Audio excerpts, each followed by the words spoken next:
এই ভিডিওটা শুধু একটা মিষ্টি বানানোর গল্প নয়, এটা আমাদের বাঙালির পরম্পরা, আমাদের শিকড়, আমাদের মায়ের ভালোবাসার একটা চুপচাপ প্রকাশ।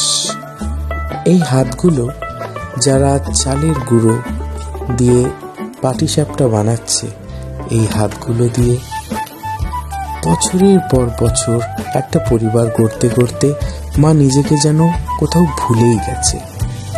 পাটিসাপটা বাঙালি ঘরের শুধু একটা মিষ্টি নয়, এটা পৌষ সংক্রান্তির গন্ধ, এটা শীতের সকালের উৎসন্নতা, এটা ঠাকুরমার গল্প, মায়ের হাসি, এটা শীতের একটা ভোরের উষ্ণতা। দেখুন, চালের গুঁড়োর দুধ মিশিয়ে যে পাতলা ব্যাটার তৈরি হয়েছে, সেখানেই আছে সবাই জন্যে সমান ভালোবাসা।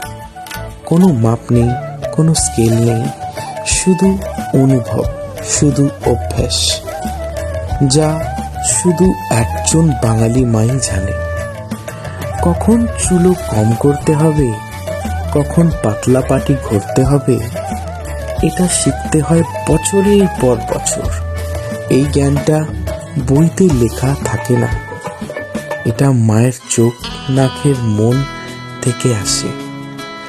নারকোলের গুড়ের পুর যখন চুলতে বসছে, তখন শুধু একটা মিষ্টি তৈরি হচ্ছে না, তৈরি হচ্ছে আমাদের সবচেয়ে দামি স্মৃতি।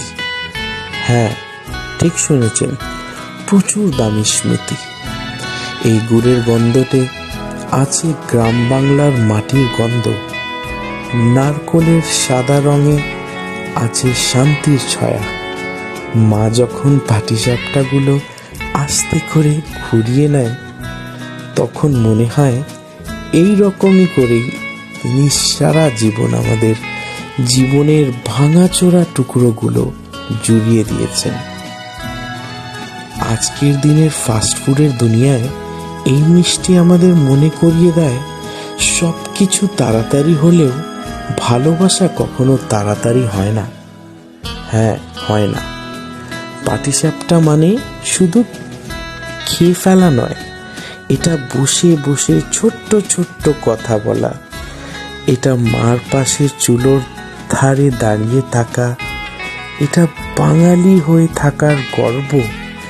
এই ভিডিওটা দেখলে যদি মনে হয় এই গন্ধটা চেনে, এই দৃশ্যটা চেনা, তাহলে বুঝবেন বাঙালির পরম্পরা এখনো বেঁচে আছে মায়ের হাতের মধ্যেই।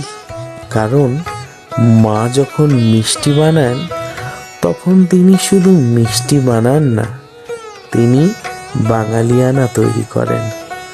সত্যি মা, যা পাটিসাপটা বানিয়েছো, অদ্ভুত, অসাধারণ। যতই প্রশংসা করা যায় অতই কম। সত্যি এটা একটা আমাদের বাঙালির ইনক্রেডিবল লেগেসি। হ্যাঁ, এটা আমাদের একটা incredible legacy. Thank you so much.